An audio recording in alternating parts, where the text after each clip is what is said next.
What is a social institution right its types? Social کا کیا مطلب ہوتا ہے؟ معاشرتی، اور انسٹیٹیوشن کا مطلب ہوتا ہے ادارے۔ سوشل انسٹیٹیوشن کسے کہتے ہیں؟ معاشرتی اداروں کو۔ معاشرتی ادارے کیا ہیں؟ یہ ایسے ادارے ہوتے ہیں جو کہ ہمارے معاشرے میں موجود ہوتے ہیں اور یہ بہت اہم کردار ادا کرتے ہیں۔ یہ نہ صرف ہماری پرورش کرتے ہیں بلکہ ہماری تعلیم و تربیت میں بھی اہم کردار ادا کرتے ہیں۔ ہماری پرورش کرنے والے کون ہوتے ہیں؟ جیسے کہ ہمارا خاندان، ہماری فیملی جسے کہتے ہیں، اور جنہوں نے ہمیں تعلیم دینی ہوتی ہے وہ ہمارے تعلیمی ادارے ہوتے ہیں، اور اس میں ہماری مدد کون کرتا ہے؟ ہمارا خاندان۔ ہمارے ملک میں دیکھا جائے تو کسان جو ہے وہ فصلوں کو اگاتے ہیں، ان کو بیچتے ہیں، تو جو کسان ہیں جو کہ اکنامک انسٹیٹیوشن میں آتے ہیں وہ بھی سوشل انسٹیٹیوشن کا ایک اہم حصہ ہوتے ہیں۔ اس کے علاوہ ہمارا مذہب جو کہ ہمیں جینا سکھاتا ہے، ہمیں سکھاتا ہے کہ ہماری زندگی کا کیا مقصد ہے، یہ بھی سوشل انسٹیٹیوشن کی ایک ٹائپ ہے۔ اب ہم نے دیکھنا ہے کہ سوشل انسٹیٹیوشن کی کتنی ٹائپس ہیں۔ Types of social institution. معاشرتی اداروں کی 6 ٹائپس ہیں۔ پہلی ہے فیملی، جس کو اردو میں خاندان کہتے ہیں۔ دوسری ہے ایجوکیشن، جس کو تعلیم کہتے ہیں۔ تیسری ہے گورنمنٹ، جو کہ حکومت کو کہتے ہیں۔ چوتھا ہے یہاں پر ریلیجن، جو کہ مذہب ہے۔ اور یہاں پر پانچویں جو ٹائپ ہے وہ ہے پلے اینڈ ریکریشنل گروپ، یعنی کہ جو تفریحی انسٹیٹیوشن ہوتے ہیں، ادارے ہوتے ہیں، اس کو ہم کہتے ہیں پلے اینڈ ریکریشنل انسٹیٹیوشن۔ اب یہاں پر ہم نے 1 بائی 1 کر کے ان کی ڈیٹیل دیکھنی ہے۔ سب سے پہلا جو معاشرتی ادارہ ہے وہ ہے خاندان، جسے انگلش میں کہتے ہیں فیملی۔ خاندان کسے کہتے ہیں؟ 2 یا 2 سے زیادہ افراد کا مجموعہ ہے وہ ایک خاندان بناتا ہے۔ خاندان کیسے بنتا ہے؟ جب 2 لوگ آپس میں شادی کر لیتے ہیں، اپنا گھر بسا لیتے ہیں، ان کے بچے پیدا ہوتے ہیں اور ان کا ایک خاندان بن جاتا ہے۔ تو خاندان کے اندر نہ صرف بچے ہوتے ہیں بلکہ جوان بھی ہوتے ہیں اور اس کے اندر برے بھی ہوتے ہیں۔ خاندان کا کیا مقصد ہوتا ہے؟ ہمارا جو خاندان ہے یہ ہماری پرورش کرتا ہے، نہ صرف ہماری پرورش کرتا ہے بلکہ ہماری تعلیم و تربیت میں بھی اہم کردار ادا کرتے ہیں۔ جیسا کہ ہماری والدہ ہے، وہ بچوں کی پسند کے لیے ان کے کھانے بناتی ہے، اور والد کیا کرتے ہیں؟ وہ گھر سے باہر جاتے ہیں اور روزی کما کر لاتے ہیں تاکہ وہ اپنے بچوں کی نہ صرف پرورش کر سکیں بلکہ ان کی اچھے سے تعلیم تربیت بھی کر سکیں۔ اس کے علاوہ خاندان جو ہے ہماری پہچان کا ایک اہم ذریعہ ہے۔ جب بھی ہم لوگ کہیں جاتے ہیں، لوگ آپ سے پوچھتے ہیں کہ آپ کون ہو، تو ہم لوگ بتاتے ہیں ہمارا یہ نام ہے اور ہم لوگ فلاں خاندان سے ہمارا تعلق ہے، ہم لوگ فلاں علاقے سے آئے ہیں۔ اس کے علاوہ اگر کوئی آپ کو پہچان کر کہے کہ آپ فلاں جیسے لگتے تو کیا وہ آپ کا کوئی رشتہ دار ہے، تو آپ بتاتے ہیں کہ ہاں میں فلاں کا پوتا لگتا ہوں یا اس کا یہ لگتا ہوں، میرے والد کا یہ نام ہے۔ تو خاندان ہماری پہچان کا ایک اہم ذریعہ ہے، تو ہماری پہلی پہچان ہی ہمارا خاندان ہے۔ خاندان نہ صرف ہماری پرورش کرتا ہے بلکہ ہماری تعلیم و تربیت میں اہم کردار ادا کرتا ہے۔ اس کے بعد سوشل انسٹیٹیوشن یعنی کہ معاشرتی ادارے کی دوسری ٹائپ ہے جس کا نام ہے اکنامک انسٹیٹیوشن۔ اکنامک کا کیا مطلب ہوتا ہے؟ معاشی، اور انسٹیٹیوشن کا مطلب ہے ادارے، یعنی کہ معاشی ادارے۔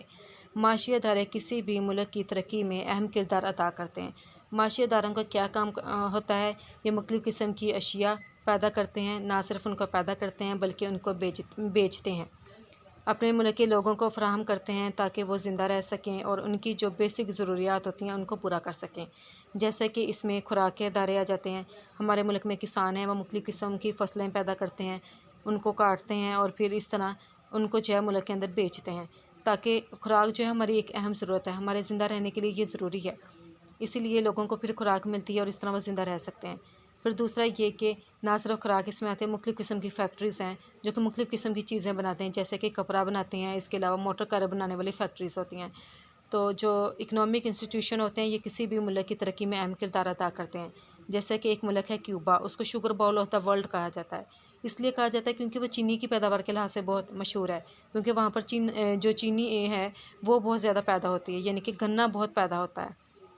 اس کے علاوہ جاپان ہے، وہ موٹر کاریں بنانے میں بہت مشہور ہے۔ کس وجہ سے؟ کیونکہ جاپنیز جو کار ہے وہ دنیا بھر میں مشہور ہے۔ تو یہاں پر ہم لوگ پاکستان میں بھی دیکھ لیتے ہیں، اکثر گاڑیاں ہوتی ہیں ان کے اوپر لکھا ہوتا ہے ٹویوٹا ہے، سوبیشی ہے، اس طرح کے مختلف قسم کے نام وغیرہ ہوتے ہیں۔ اس کے علاوہ اگر سعودی عرب کو ہم لوگ دیکھ لیں تو سعودی عرب تیل کی پیداوار کے لحاظ سے بہت مشہور ہے۔ رشیا کو دیکھ لیں، وہ بھی تیل کی پیداوار کے لحاظ سے بہت مشہور ہے۔ تو مختلف جو ملک ہیں ان کی جو ترقی ہے ان میں جو اکنامک انسٹیٹیوشن ہے یہ بہت اہم کردار ادا کرتے ہیں۔ اس کے علاوہ بنگلہ دیش، جیسا کہ اس کو لینڈ آف گولڈن فائبر کہا جاتا ہے، کیونکہ بنگلہ دیش کپڑوں کی صنعت کے لحاظ سے بہت مشہور ہے۔ وہاں پر نہ صرف مرد کام کرتے ہیں کپڑوں کی انڈسٹریز میں بلکہ وہاں پر خواتین بھی کام کرتی ہیں، نہ صرف کپڑوں کو سلائی کرنے کے لحاظ سے بلکہ مختلف قسم کی ڈیزائننگ کے لحاظ سے بھی وہاں پر خواتین بہت فیمس ہے۔ اس لیے بنگلہ دیش جو ہے کپڑوں کی صنعت میں بہت آگے جا رہا ہے۔ اکنامک انسٹیٹیوشن ایک ملک کی ترقی میں اہم کردار ادا کرتے ہیں۔ تیسرا جو سوشل انسٹیٹیوشن یعنی کہ معاشرتی ادارہ ہے وہ ہے ریلیجیس انسٹیٹیوشن، جس کا مطلب ہے مذہبی ادارہ۔ اب مذہبی ادارہ ہم لوگوں کو جینا مرنا سکھاتے ہیں، ہمیں سکھاتے ہیں کہ ہماری زندگی کا کیا مقصد ہے، ہماری زندگی کس طرح وجود میں آئی ہے۔ تو مذہب کے اندر کچھ بنیادی عقائد ہوتے ہیں جن کے اوپر لوگ یقین رکھتے ہیں۔ اب لوگ جو ہے اکثر مذہب کی باتوں کے اوپر بہت زیادہ بحث کرتے ہیں، تو یہ مذہبی گروپ ہوتے ہیں جو کہ زیادہ تر جھگڑے کو وہ کم بھی کر سکتے ہیں، جھگڑے کو بڑھا بھی سکتے ہیں۔ تو ایک جو مذہبی گروپ ہوتا ہے اس کا معاشرے میں بہت زیادہ اثر ہوتا ہے۔ ایک مذہب کس طرح کا ہے، مذہبی گروپ ہی اس کو اچھے سے بتا سکتا ہے اور اس کا ایک پازیٹیو انفلوئنس رکھ سکتا ہے۔ تو کوئی بھی مذہب جو ہے جھگڑے کے بارے میں تعلیم نہیں دیتا، ہر ایک مذہب پیار اور محبت کے بارے میں ہی تعلیم دیتا ہے۔ اس کے بعد ہے پولیٹیکل انسٹیٹیوشن۔ پولیٹیکل کا مطلب کہتا ہے سیاسی، اور انسٹیٹیوشن یعنی کہ ادارے، سیاسی ادارے۔ سیاسی ادارے کون سے ادارے ہوتے ہیں؟ جس کے اندر ایک بندہ ہوتا ہے، اس کو حکومت دے دی جاتی ہے اور وہ پورے ملک کے اوپر حکومت کرتا ہے، جیسے کہ وزیر اعظم ہو گیا، اس ملک کا صدر ہو گیا۔ تو جو پولیٹیکل انسٹیٹیوشن ہوتے ہیں یہ ہر ملک کے اندر مختلف ہوتے ہیں۔ کچھ ملک کے اندر لوگوں کو حق ہوتا ہے کہ وہ اپنے ملک کے وزیر اعظم کو چوز کر سکتے ہیں، اور کچھ کے اندر بالکل بھی نہیں ہوتا۔ کچھ ایسے ملک ہیں جہاں پر بادشاہت کا نظام ہوتا ہے، وہاں پر ووٹنگ کا نظام بالکل بھی نہیں ہوتا۔ بادشاہت کے نظام کے اندر ایک بادشاہ ہوتا ہے، جب وہ مر جائے گا تو آگے اس کے جو بچے ہیں وہ بادشاہت کو سنبھال لیتے ہیں، جیسے کہ ہم لوگ UK کے اندر دیکھ سکتے ہیں۔ تو وہاں پر اب کوئین الزبتھ مر گئی تو آگے اس کا جو بیٹا ہے وہ بادشاہ بن گیا ہے۔ سعودی عرب کے اندر ہم لوگ دیکھ لیتے ہیں تو وہاں پر بھی بادشاہت کا ہی نظام چلا آ رہا ہے۔ تو اس طرح کئی ملک ایسے ہیں جہاں پر ابھی تک بادشاہت کا نظام ہے۔ جیسا کہ ایک اور اگزامپل ہے جو برونائی دارالاسلام ملک ہے، وہاں پر بھی بادشاہت کا ہی نظام ہے اور وہاں پر ان کا سلطان جو ہے وہ حکومت کرتا ہے۔ اور اس طرح کچھ ملک ایسے ہیں جہاں پر ڈیموکریسی ہے، ڈیموکریسی جس کو ہم اردو میں جمہوریت بولتے ہیں۔ وہاں پر لوگ اپنے لیڈر کو کیسے چوز کرتے ہیں؟ ووٹ کے ذریعے۔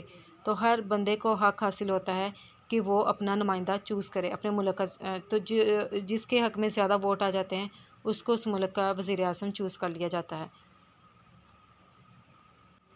تو یہ جو پولیٹیکل انسٹیٹیوشن ہے جو کہ سیاسی ادارے ہیں، ان کا ایک ملک کے اندر کیا کردار ہوتا ہے کہ یہ اپنے ملک کے لوگوں کی جان مال اور ان کی عزت کی حفاظت کرنا، نہ صرف پبلک کی حفاظت کرتے ہیں بلکہ اپنے ملک کی سرحد کی حفاظت کرنا بھی انہی کا ہی کام ہوتا ہے۔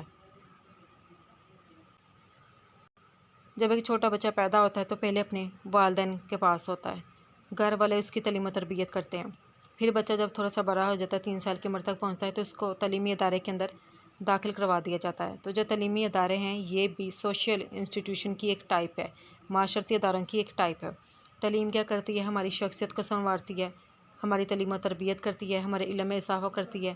پھر تعلیم کی وجہ سے ہم لوگ کو مختلف قسم کے روزگار ملتے ہیں اور اس طرح ہم لوگ اپنی فیملی کو سپورٹ کر سکتے ہیں۔ تعلیم کا بھی ملک کی ترقی میں بہت زیادہ حد تک کردار ہے کہ تعلیم کی وجہ سے بھی ایک ملک کی ترقی ممکن ہوتی ہے۔ وہاں پر مختلف قسم کے سافٹ ویئر ڈیولپ ہو رہے ہیں، مختلف قسم کے ہارڈ ویئر ڈیولپ ہو رہے ہیں۔ وہاں پر جو موجود ذہین اقوام ہیں، ذہین جو لوگ ہیں اس ملک کے، اسی کی بدولت ہی ہوتا ہے۔ تو مختلف قسم کی ایجادات ہو رہی ہیں، مختلف قسم کی ڈسکوریز ہو رہی ہیں، مختلف قسم کی جو سائنٹیفک ڈیوائسز ہیں وہ بنائے جا رہے ہیں۔ تو یہ سب کچھ ایک ملک کے اندر موجود اس کی ذہین اقوام، ان کے جو ذہین اسٹوڈنٹس ہوتے ہیں ان کی بدولت ہی ہوتا ہے۔ اس لیے جو تعلیمی ادارے ہیں ان کا بہت حد تک کردار ہے۔ اس کے بعد ہے پلے اینڈ ریکریشنل انسٹیٹیوشن یعنی کہ تفریحی ادارے۔ یہ بھی معاشرتی ادارے کا ایک اہم حصہ ہے اور یہ ہمیں یہ حق دیتے ہیں کہ ہر بچے کا یہ حق ہے کہ وہ کھیلے، مختلف قسم کی جو تفریحی سرگرمیاں ہیں ان کے اندر حصہ لیں۔ تو ہم لوگ دیکھ سکتے ہیں ملک کے اندر جیسے کہ کرکٹ جو ہے ان کے مقابلہ جات کروائے جاتے ہیں، ہاکی کے مقابلہ جات کروائے جاتے ہیں، اس کے علاوہ مختلف قسم کے مقابلہ جات کروائے جاتے ہیں تاکہ نہ صرف ایک بندہ فزیکلی ڈیولپ ہو بلکہ وہ مینٹلی بھی ڈیولپ ہو سکے۔ تو جو ریکریشنل انسٹیٹیوشن ہے یہ ہماری خوشی کا بھی ایک ذریعہ ہے اور اس طرح یہ ہمارے جو معاشرتی ادارے ہیں ان کا ایک اہم حصہ ہے اور اس کی ایک اقسام ہے۔